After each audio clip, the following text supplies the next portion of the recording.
What's up, guys? It's the dad back with another gun review. It's been a couple months. I figured I would get out and post something. We've had a lot more hits, a couple hundred subscribers now, and so we were due. I've been working quite a bit, so just haven't had time between that and the baby to really get new stuff up. So today, I figured that I would pick a design that is popular. One thing you'll notice, I do a lot of niche videos on guns that are not so popular or that have a niche following.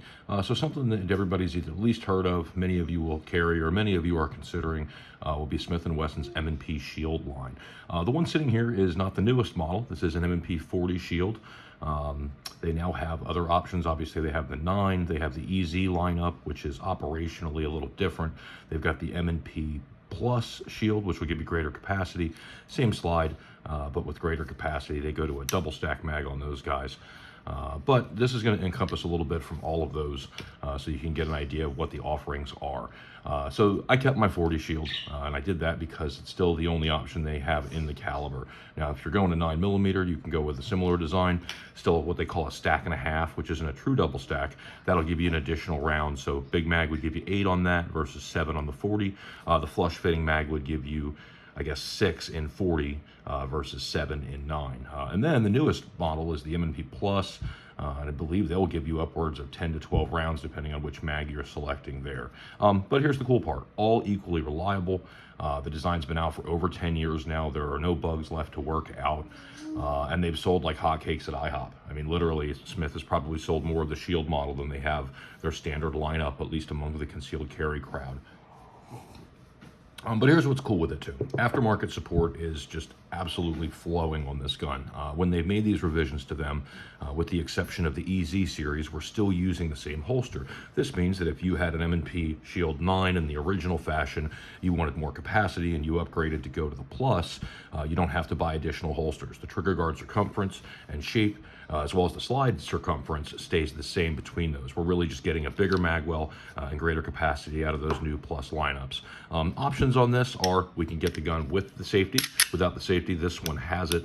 Admittedly, I like what they've done with this lineup in the safety department. So I don't need a safety on this gun. I mean, personally, I don't want one, as it's generally something that I have to disengage to bring a gun to play. We've talked about this before. But what I like that they did was they made it so that it was so recessed into the frame and takes a bit of force to actuate, less force to deactuate. And I know it's kind of hard to hold it here. They've sort of curved that safety, right? And the theory being is that if we swipe on it, we can hit it low. We're very unlikely, because of that shape of the safety, to inadvertently engage that. Can you do it if you're trying? Yes. But some of the larger dog-eared safeties we see on the back on the standard M&P and many 1911 style guns actually are very easy to inadvertently actuate. And obviously we don't want to do that if we're going for that gun, or if we're under duress, we're scared, we're shaking, whatever it might be. What else can I tell you? So like you'll see, this one's wearing Talon grips. It's really just a rubber overlay. I believe they offer something similar in a skateboard tape. I do appendix carry these a lot, so I opted for the rubber. It tears me up a little bit. I'm not washboard abs guy any longer in the world of dadism, so the rubber gives me a little more benefit if my hands are wet, sweaty, whatever it may be, but doesn't tear up my abdomen. Night sights are an option here. You can get more models today that are cut for optics ready. So they would have a slot here where we could put your mini red dot, your choice of optic there, and won't knock that for a moment. Again, I may look into one of those in the future. I just sort of have that, that horse being ridden by other makers right now, but it's no detriment to Smith. They offer this in a 45. Now that one is a little bit larger. It won't encompass the same interchangeability that we get with the 9 and the 40s and the 9 Plus, but still a great gun. I carried one for a little bit, and I can't say anything negative about it. Now, one thing that should be denoted is there's been 2 generations. So this is a Gen 1.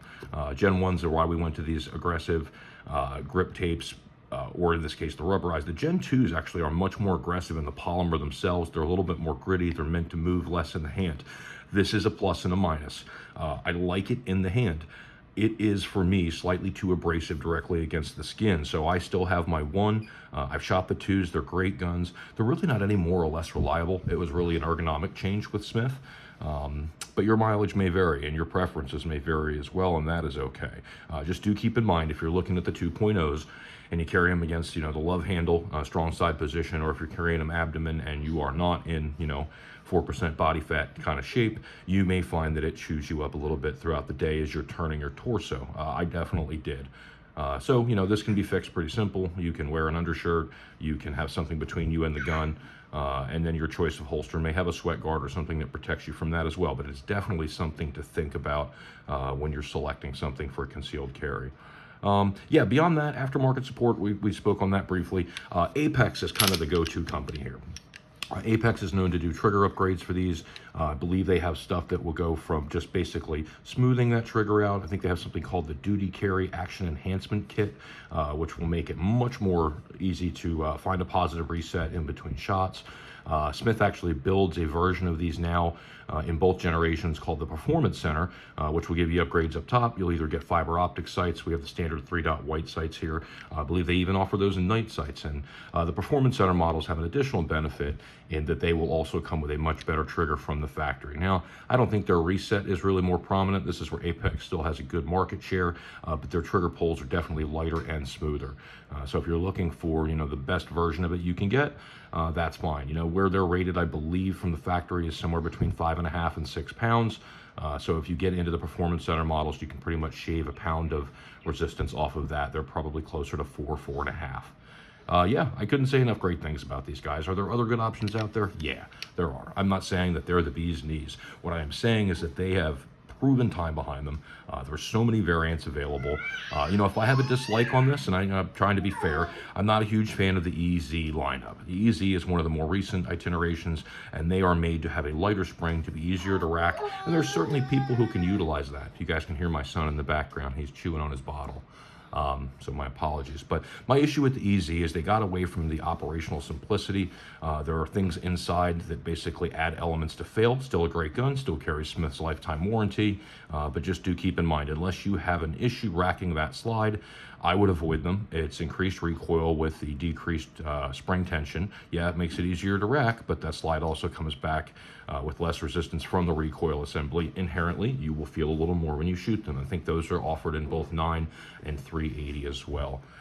Smith & Wesson M&P Shield, guys. If you're looking for a concealed carry, there's great options out there. SIG has great options. Glock has great options. But these have a good time frame behind them. Like I said, we're over 10 years into them.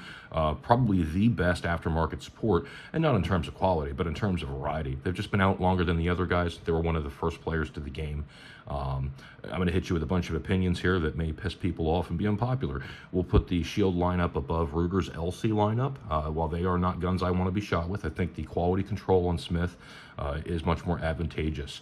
I like the Springfield XDS quite a bit. Today we have, that trend of double stacks, the Hellcat, SIGs 365s, or a number of other really good options that honestly will give you a whole bunch more capacity.